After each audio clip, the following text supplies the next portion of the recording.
We perform the full gamut of hair restoration as well. We perform different ethnicities from Asian, African, Middle Eastern, Hispanic, Caucasian, female, male, eyebrows, corrective procedures, FUE, FUT, strip procedures, everything.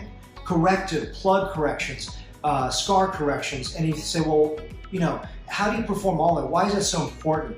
The reason is that, let's take some examples, okay?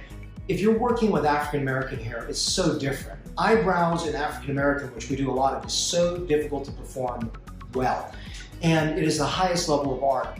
And I believe if you can do something as delicate and so detailed and artistic and technically perfect as that, you can get excellent results. Another question is that, you know, why perform a linear incision? That seems so outdated because of all the marketing out there. You must perform FUE.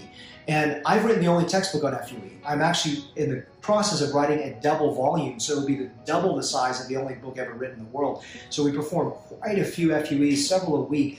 But the strip procedure is not outdated. It preserves total donor capacity. For women, to me, it allows you to get the best harvest zone, allows me to stay away from unsafe areas, but not everyone's a candidate for this. The trick, though, is to be able to offer patients all techniques. If you can only offer one technique, everyone has got to do this. And so for me, being able to do corrective work, difficult work, easy work, if you will, but there's no such thing as that.